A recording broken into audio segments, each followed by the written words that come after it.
Alright, fine.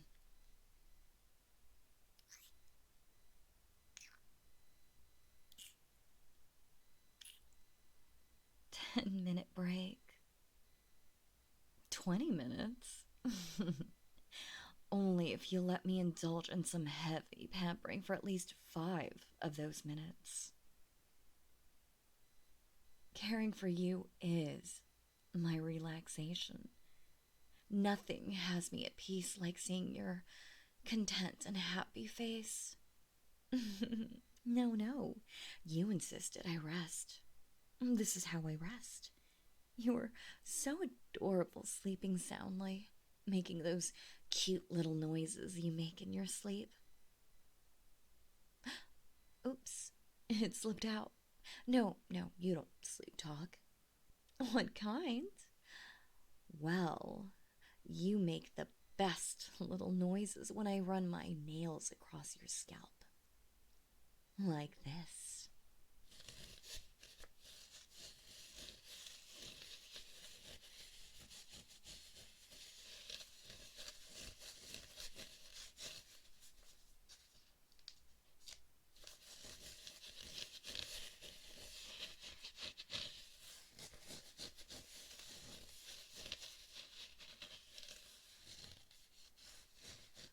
Or when I lightly scratch behind your ear.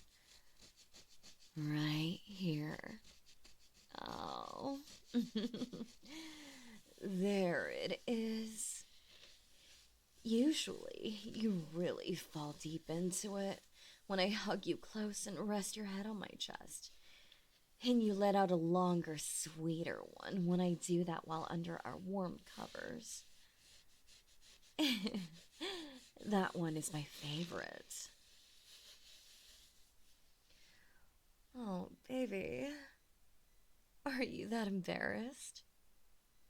Oh, no, no, no, no. Don't you hide that blushing face behind your hands. Let me see. Baby, come on. No, baby, this is not something I can be lenient on. It is a need, not a choice. Now, be good and give in while I'm still playful, sweetheart. There you go.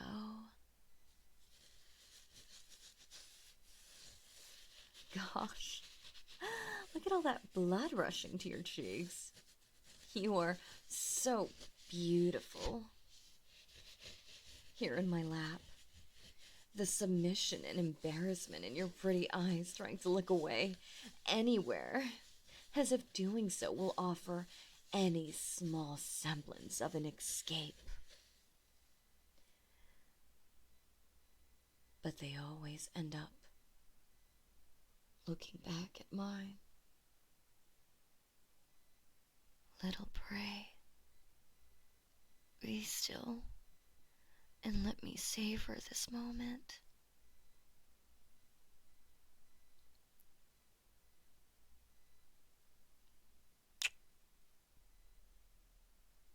Exquisite. In fact, you are too addicting. It's bad for my work efficiency. And given how stirred up you are now, you'll only make my hunter's instinct flare up with you on my lap, stuttering so defenselessly.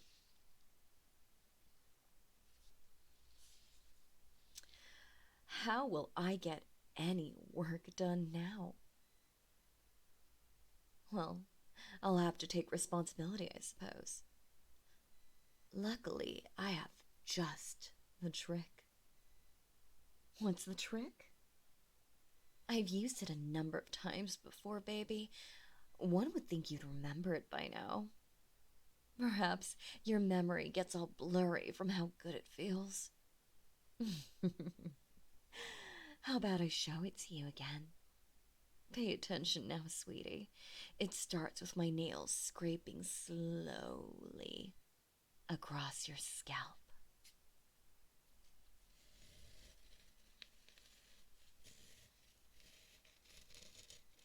Just like that.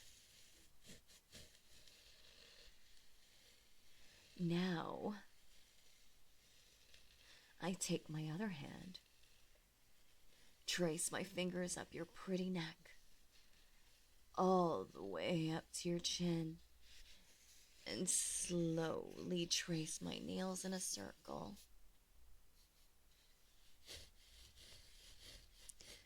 Down and up again, over and over. And then I lean in close, just like this, and I savor the look in your eyes when you realize. There it is.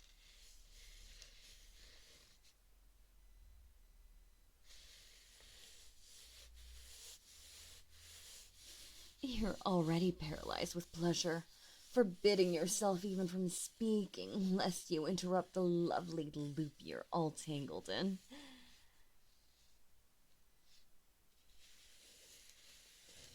Then I tell you to look deep into my eyes, to trace the edges where the red meets the pupil, to drown in the affection I'm wrapping you in.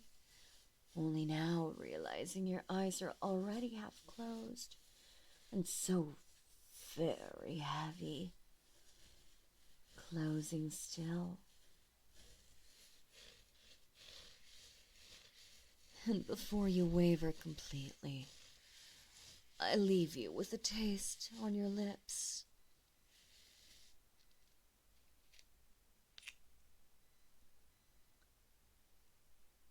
And trap you with your favorite words.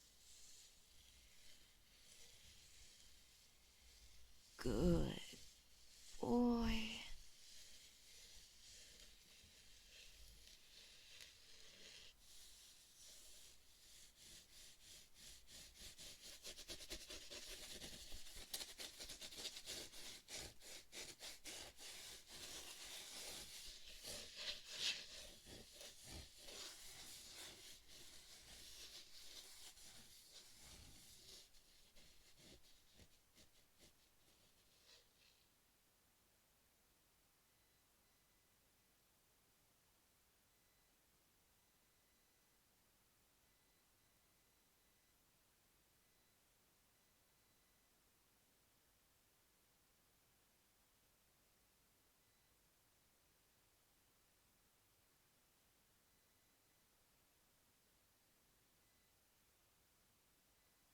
Welcome.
Welcome to the internet. Have a look around. Anything that brain of yours can think of can be found. We've got mountains of content, some better, some worse. If none of it's of interest to you, you'd be the first. Welcome to the internet. Come and take a seat. Would you like to see the news or any famous women's feet? There's no need to panic. This isn't a test. Just nod or shake your head and we'll do the rest.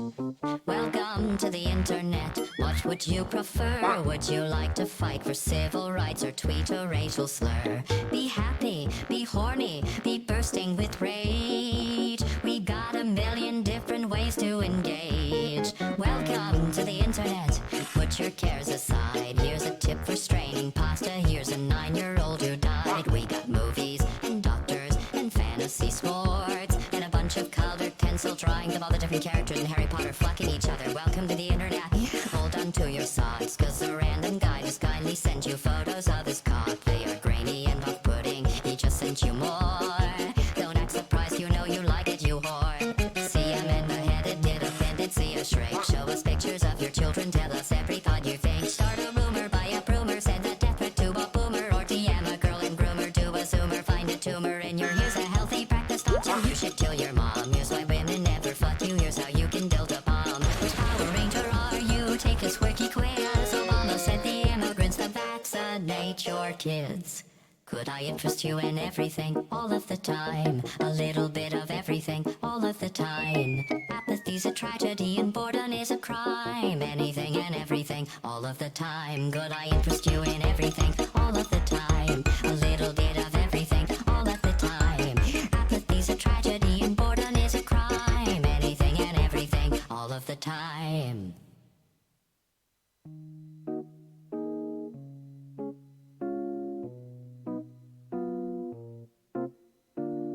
You know, it wasn't always like this. Not very long ago, just before your time, right before the towers fell, circa 99. This was catalogs, travel blogs, a chat room or two. We set our sights and spent our nights waiting for you, you, insatiable you. Mommy let you use her iPad. You were barely 2, and it did all the things we designed it to do. Now look at you. Oh, look at you. You. Unstoppable, watchable. Your time is now. Your insides out. Honey, how you grew. And if we stick together, who knows what we'll do. It was always the plan to put the world in your hand.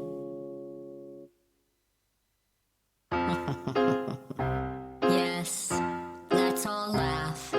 Ha, ha, ha, ha. Could I interest you in everything all of the time? A bit of everything all of the time. Apathy's a tragedy and boredom is a crime. Anything and everything, all of the time. Could I interest you in everything, all of the time? A little bit of everything, all of the time.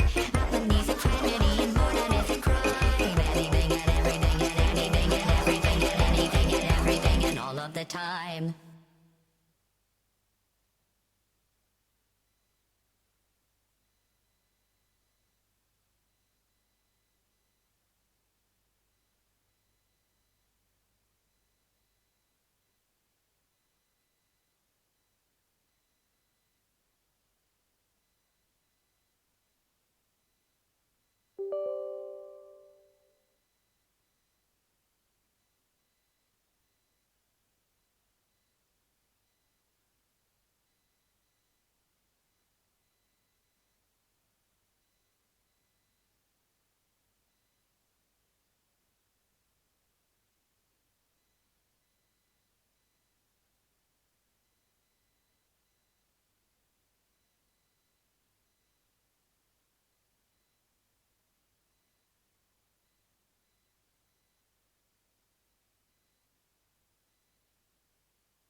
She's not a satisfied art.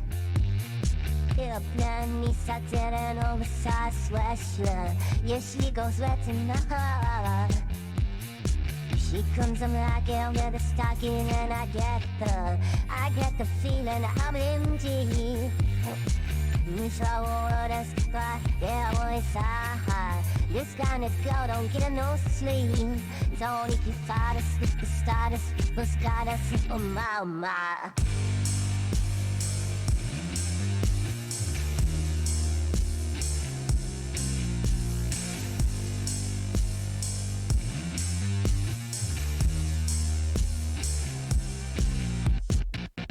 Check a cat in me skirt. I see it flying, see it coming, it's a sickening. I can't resist the way you flutter. I should be dead, but my heart beats quicker than I got the feeling this is more. Yes, anesthesia's to shake your little derriere. Very she you're a perfect school. Girl status is mad, should I a daddy, yeah.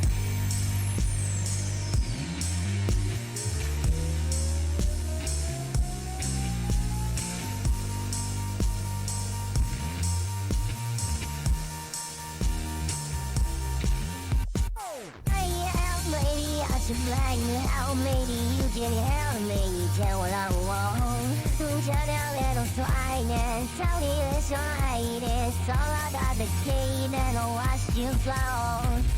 Yeah, I know that there's no reason you don't know what your teeth today. She's an absolute tear for absolute tears already.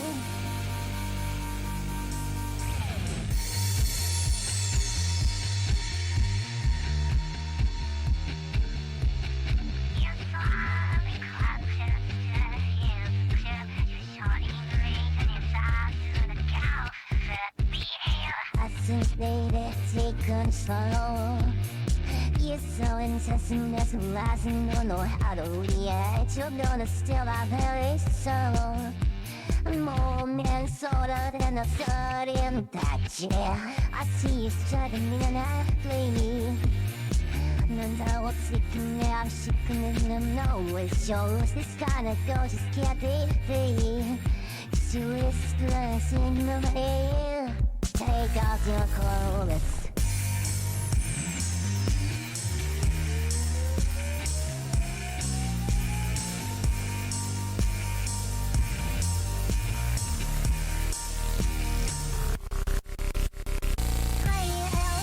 I should brag you how maybe you can help me tell what I want. Don't tell that little swine and tell me it's your hate. It's all about the stain and I'll watch you fall. Yeah, I know that there's no reason you don't really know it's your teeth of the lady. She's mad at some little tear for it, some little tears for it.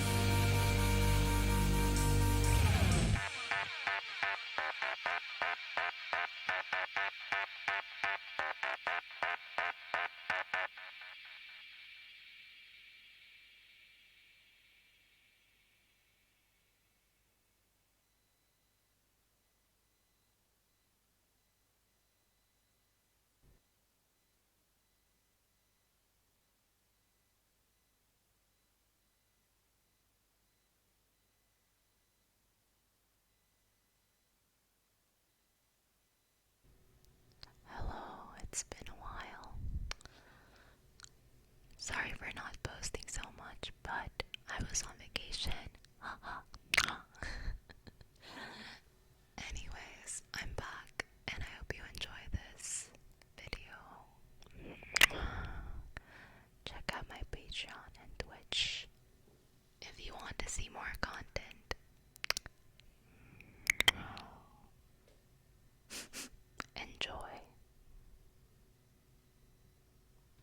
welcome. Take a seat. Tell me, detective, were you able to do the impossible? You know, I don't really think you're on my side. So tell me, how many years of prison do I have to go for this?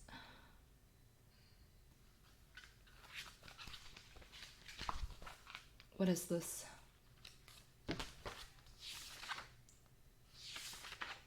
I can't believe it.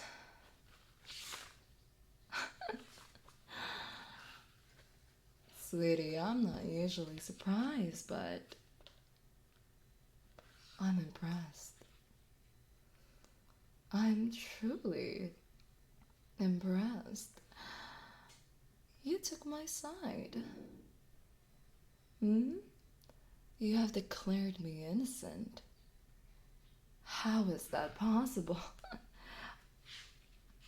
I am a boss of a syndicate. How the fuck did you do that? You're a madman, aren't you? Hmm? How did you do it? Why did you take my side, huh? What do you want? There has to be a catch. You probably want me to do something for you. You want the mafia to do something for you, sweetheart. I don't know. Maybe money, fame, all the fortune, or maybe someone killed or someone tortured. You want to make someone disappear? Or maybe start a new identity in a new uninhabited island. Tell me, detective, what do you want from me? Hmm? Oh, you don't want to tell me yet? But I can tell you, I will reward you handsomely for this. Why did you take my side? It is so unexpected of you. You cleared my case. What kind of lawyer did you get? It was such a shame that I couldn't hire my own lawyer. They got me out of jail a couple times. I for sure thought this was the end of me. And yet here you are, showing me that you have proven me innocent. Such a curious incident. Oh, detective. You intrigue me. Never once had I met a detective who would side with me. They often think I'm cruel, that I hurt people, and do bad things for fun. That is absurd. I only hurt the ones who are evil, worse than me. The underbelly of this society is controlled by me. I gotta keep them in line, and sometimes that means having the blame pointed at you, 'cause they think that I am in charge. I'm the mastermind of everything, but sweetheart, let me tell you, that's not always the case. Do you know how much I've had to clean up this city? My father and my grandfather, they've all worked very hard, and they may have done a couple questionable things here and there, but for the most part, we have loved this city, and we have done our very best to keep the low lives and, oh, the underbelly, as I mentioned, in line. Not always easy when there are people out there trying to kill you. Oh, please, don't try to fool me. I know some of those hitmen came from your end. I'm sure there were a couple of law enforcement who wanted me dead. Like I said, there's a lot of wrong misconceptions about me. So it is such a refreshing change to see someone on my side. Yeah, I'm starting to think you're a little bit cute too. Hmm. So, tell me, what do you want? What does your heart desire? You know, I have the power to give it to you. Whether it's legal or maybe on the brink of legal, I'm sure we can arrange something. So, do you want anything, sweetheart? Oh, you do? Color me intrigued. What could it be? Tell me, what do you want? You want to keep me guessing? You do? Why, just say it. You're wasting my time. I mean, I owe you. I apologize. You're not a waste of time, but please, let me repay you. I may do things that the law doesn't absolutely approve of, but I can definitely assure you that I am a woman of my honor. I will honor all my promises, and I swear to you, if you have a wish, my darling, I'll make it happen. I have the power to do anything. Hmm? Alright, spit it out.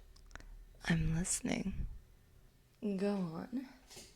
Make sure you think about it properly.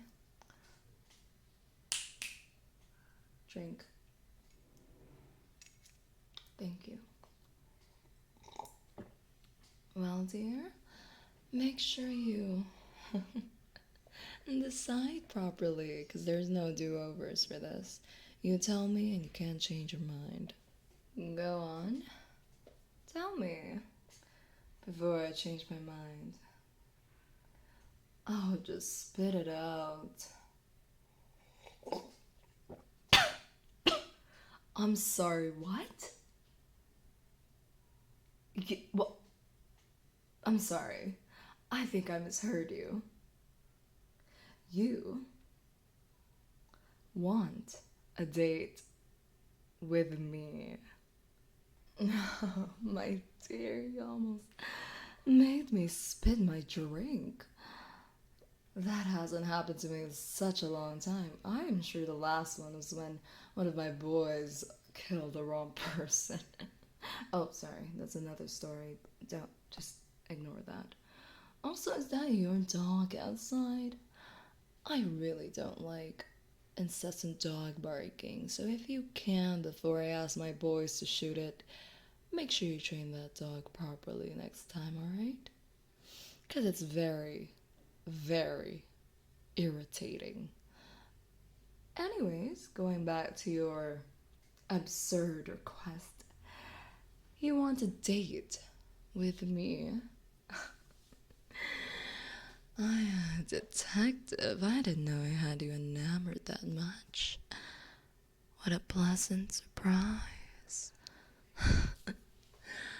Of course I know I'm attractive. Don't be stupid.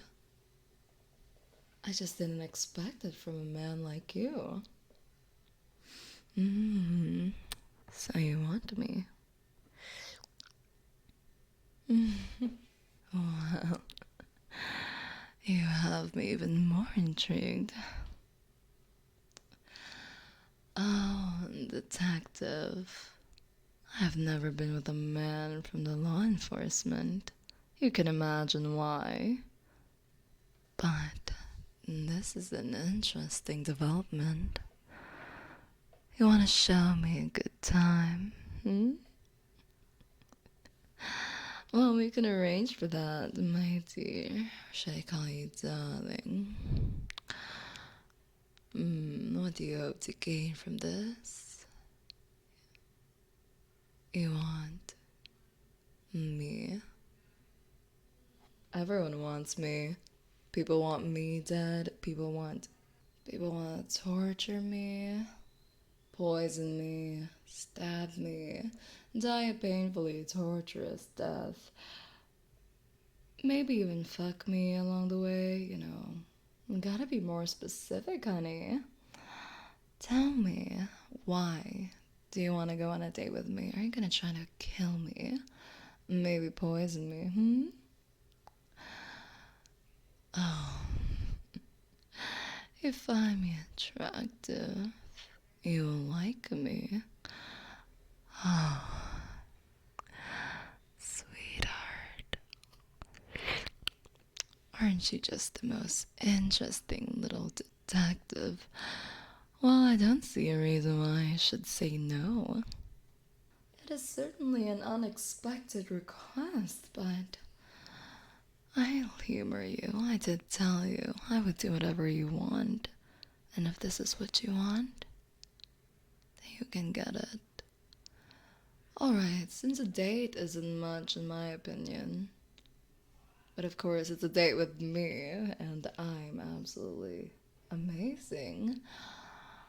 Is there anything else you'd like? Any sum of money? I really don't want to owe you. Go on, say it.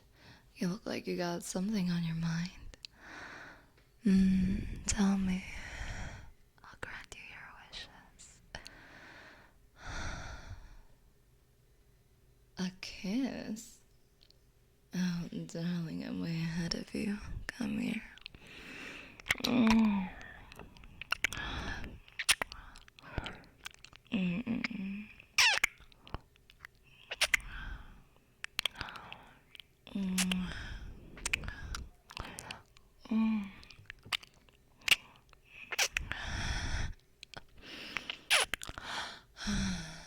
How's that? Boys, leave the room. I have some unfinished business with this detective. I think it's gonna be fun. Mm. Mm. Mm. Mm. Mm. Well, it's your lucky day. Go on. Make sure you pick me up by this Saturday at around 1 p.m. You know where to find me. You found me before. I'm sure you can do it again. It tastes good.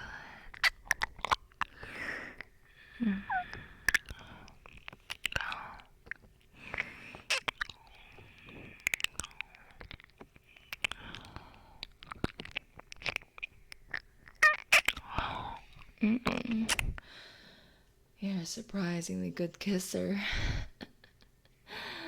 I look forward to it, you know? I look forward to what you've planned for me.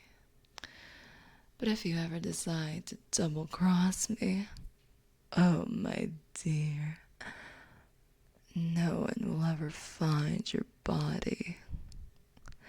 Are we clear? Good boy. I'll see you then, detective.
Boy next door, boy, yeah. Boy next door, yeah.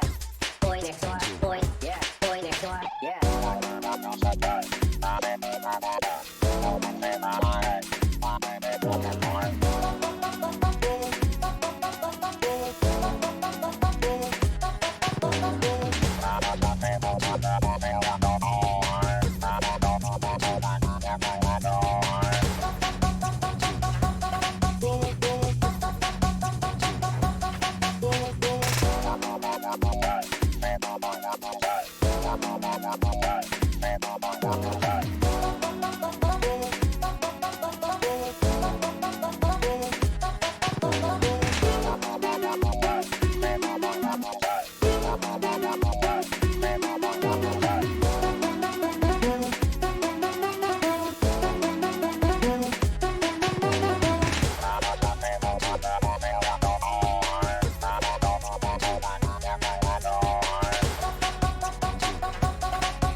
Thank you. God bless. And God bless Nico Nico Doga.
What is all of the baby? Don't hurt me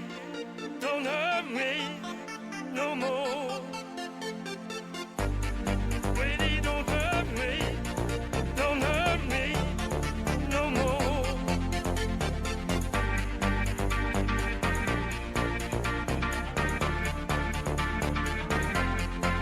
What is all?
kill anything.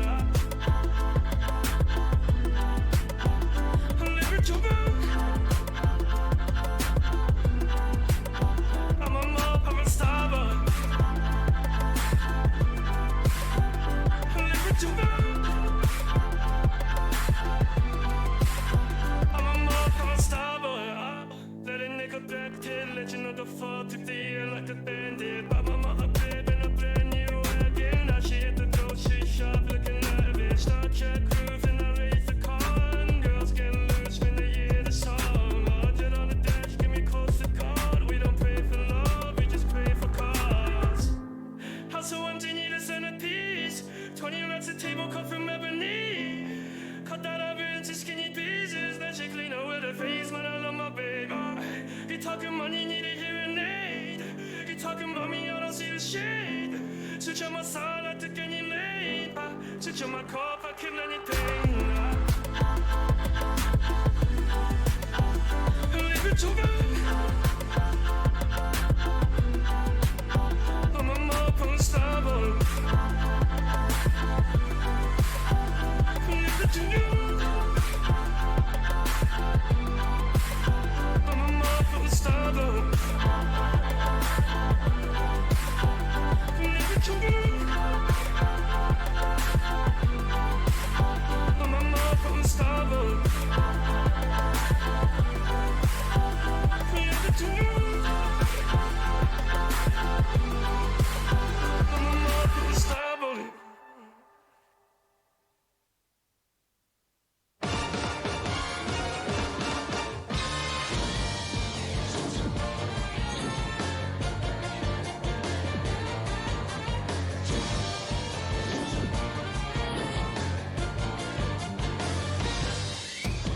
空ここで落ちてる夏の星が光と闇の源つり飛ばれてゆく引き合うように重ねる浜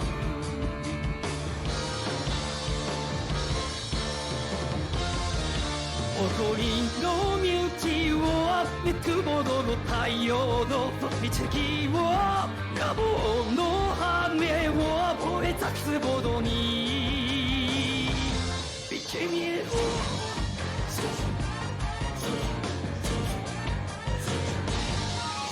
震えるほど心燃え尽きるほど熱く腕から放てこの体に何るやみね迷いなき雲の喝采をそっちの定めじゃあじゃあ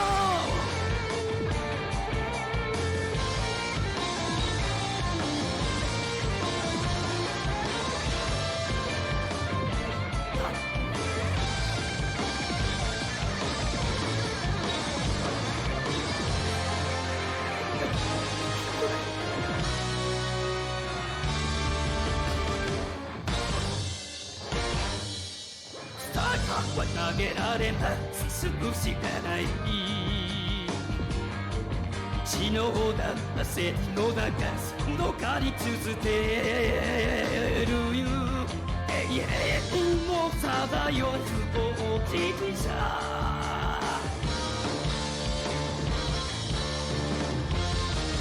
よくを認め立つ者に王国の魂をそして出会った二人の盾に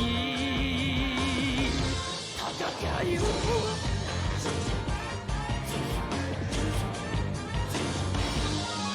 幕が開いたようだ終わりなき物語ゆじらにつかる火花青春の日にも照らせや君という焼きにこう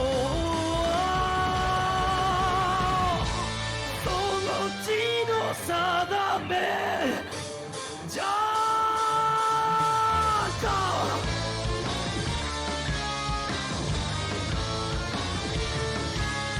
人とフォトテニアに絡み合っただ定め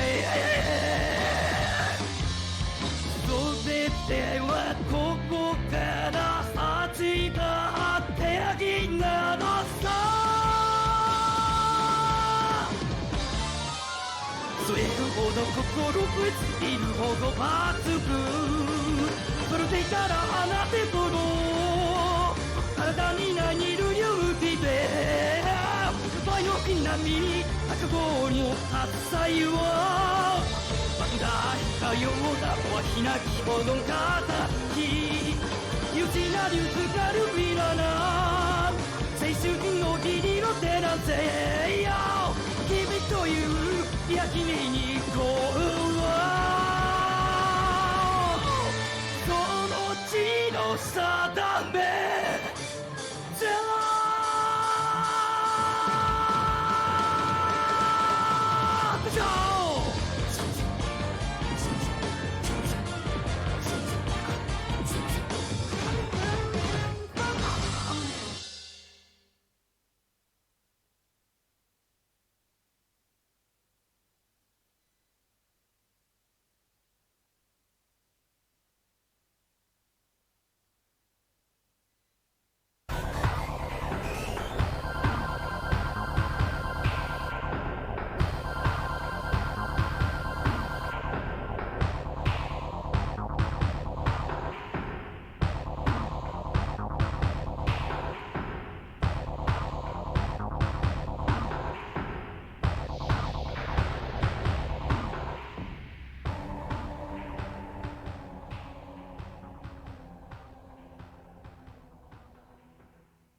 Santa.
In the last video, our hero Linkmer decided to take on Nightmare Incarnate, dead children. So how did our hero fare?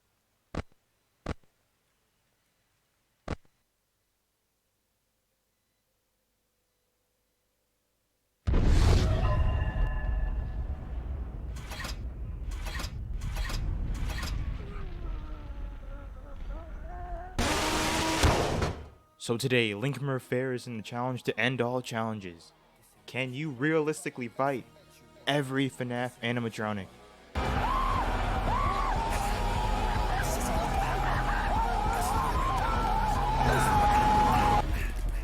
So this video is going to be a little different. I read through all your comments and saw what you guys liked and didn't like about the rules, so I've kind of changed it around. So I did what any good YouTuber would do, and I ignored all of the valid criticism, and I didn't change at all. So the only rule for this video is that we are still doing no weapons, mostly because I liked reading your guys' ideas to see how you would do it with weapons, so I want to do it again this time. Okay, let's begin. We already covered FNAF 1, 2, and 3 in my last video, so I'm just going to kind of speed through it in this one. So the notable points for the FNAF 1 animatronics is that they have a fabric shell, a metal exoskeleton, and they run at 27 miles per hour. Freddy, being 6 foot 6 inches tall, this is most the reason why you cannot beat him. Bonnie, in my opinion, has the coolest designs in the entire series. Bonnie is 6 foot 3 and has a cool ass guitar. But this is also another loss, and this is why. Still, so now we have Bonnie. Bonnie has a guitar, but they don't really use it much. Also, they are only 6 foot 3. I say only like that's not tall as hell, but that's what's that. However, if we go back to the FNAF trailer and we see Bonnie rip off their own face, once Bonnie gets a hold of you, my brother, you can pray. I really cannot. Chica. I covered Chica in my last video saying this, and lay a whole bunch of food on the countertop. And once Chica walks into the kitchen and sees the food, they're gonna walk up to the food and start eating it. Then, as we hide behind the kitchen rack, we charge it at her, pushing it towards her, knocking her on the ground. Thing is, we can't use weapons. However, looking over the comments and doing more research, I now realize that it would probably go something like this. Foxy. I also covered Foxy in my last video saying this. They kind of lean into the office a little bit. I think you see what I'm getting at. As soon as you hear Foxy running at you, run up to the door, press the button. So moving on. Okay, Golden Freddy.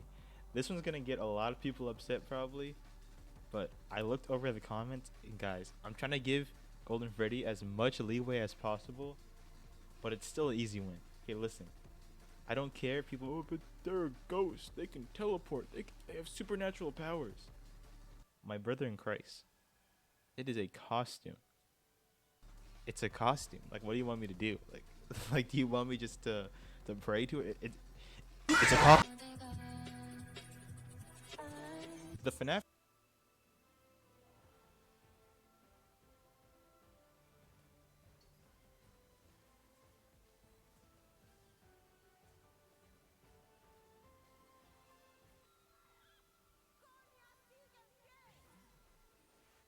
F2 animatronics are full metal, smarter, and as a correction from my previous video, they can actually be taken apart pretty easily. I'm saying this mostly because of Mangle, however, I still think that we lose to them, mostly because how heavy they must be and their super strong bite force.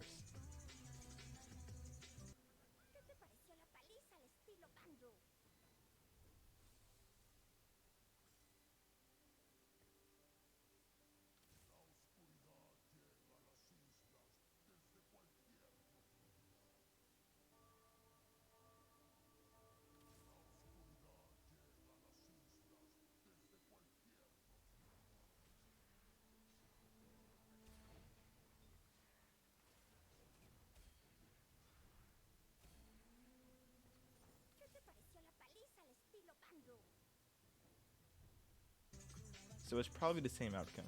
Win against Megal and Balloon Boy, lost against everyone else. You aren't winning against these guys, okay? Like, be honest.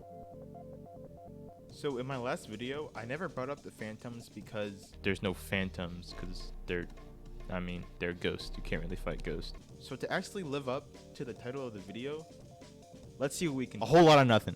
I said in my previous video that they're ghosts, and you cannot really fight ghosts. And that's true. I imagine all they're gonna do is just keep on jump scaring you until your brain melts and you have like a seizure. So it's a loss from all of them.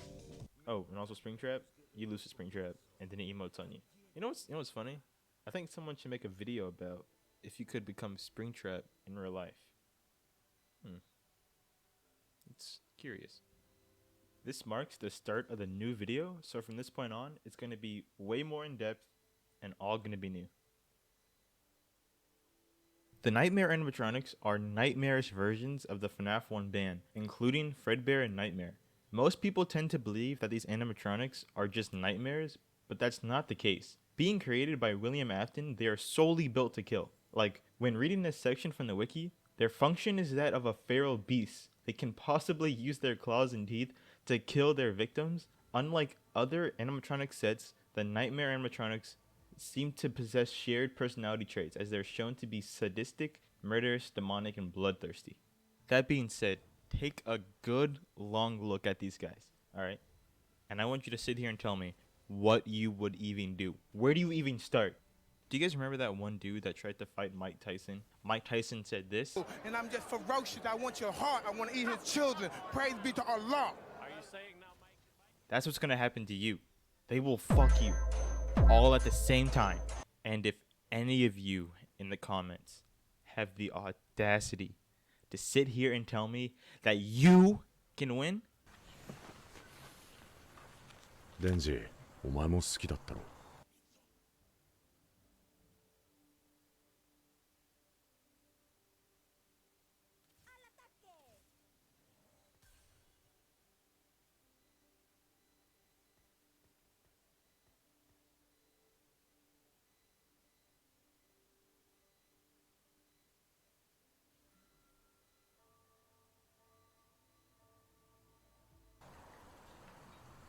何のつもりだ?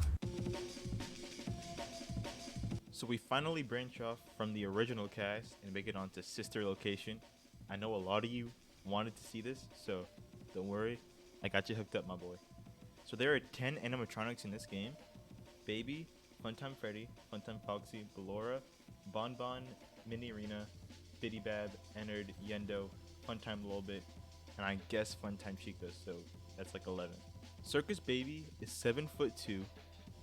Jeez, oh my god. And 585 pounds.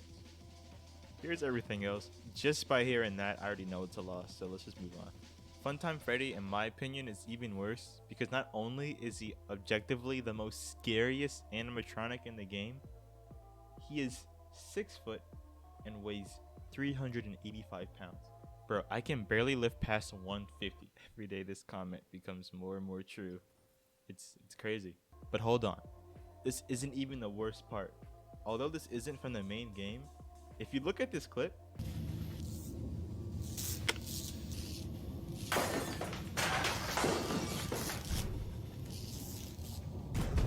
if bro would do this to his own blood, his own homie, imagine what he would do to you. This is a loss. Funtime Foxy is a weird one. They are 5'9" and 290 pounds.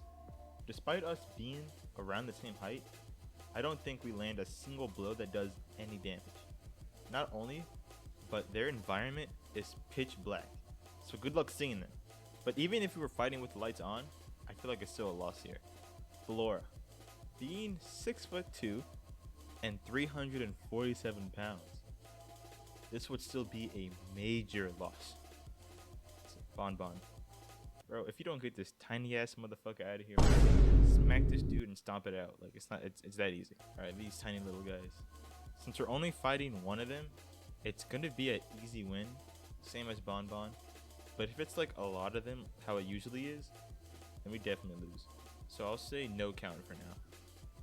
This ugly ass animatronic It's the same as Bonbon. I'll just punt it sky high. This is so easy. Like, I need a challenge.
Yendo is a little bit different. Being a prototype Funtime Freddy animatronic, I think it's more aggressive, but even if it's not aggressive, it's still a loss. Like, it's like, what is this? I tried to find something for a little bit, but I couldn't find anything. So I guess just punch the screen when they show up. And lastly, Funtime Chica. Not much data I could find, so I'll just group her with the Funtimes and say loss. Alright, that was a lot. Let's move on to FNAF 6. Guys, let me be honest. I never beat this game before. I'm so sorry. I haven't even gotten past the first level. It's too scary. I'm sorry. Maybe I'll beat it live. Oh, who knows? But I'm sorry. Okay, back to video. The mediocre melodies. These guys, they seem difficult, but they're really not if you just kind of look a little bit closer. If you look very closely, you can see that they have a battery pack on the outside. So not only can they not move very far, but it's going to be super easy just to run past them, yank out the cords, and they can't move anymore, and they're done. Easy win. The Rockstar animatronics are quite a different case. They don't have a external battery, so we can't win like before, and there's not much information about them except that the puppet is inside of Lefty. And if you haven't heard of the puppet can literally give life and fly, so it's like fighting Jesus, so it's not happening. It's a loss for, I think, all of them. Now these ones I couldn't really fit anywhere. Candy Cadet and Music Man. You can easily take down Candy Cadet. I'm pretty sure it was at one time where this like hitchhiking robot was sent from Canada to the US, and the minute it sets foot in the US it got destroyed. That's what's going to happen to Candy Cadet if I see him. I'm being honest. Guys, if I sound tired, it's because it's 3 a.m. and I've been recording and re-recording and re-editing for 7 days because my After Effects has crashed, I think, at least 15 times. So I'm on like, if I like get out of my chair and it creaks, I'm gonna take my life. That's how close I am to doing it. But Music Man is probably a loss. So he just looks scary. I don't know. Now it's time for the scraps. Scrap Baby will literally destroy you, and she'll make you sing as she's destroying you. Look at her huge claw. It doesn't even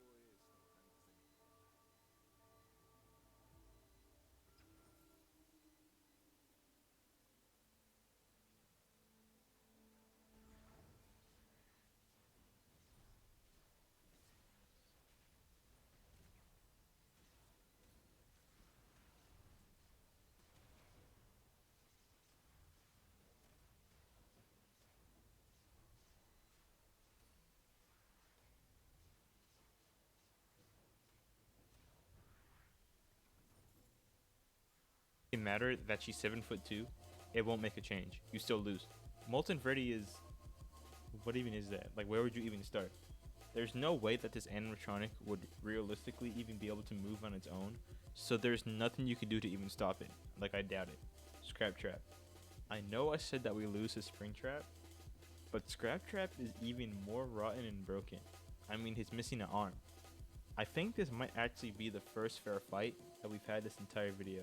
Him being around 5'8" in this suit, I would say it's a tough fight, but I win.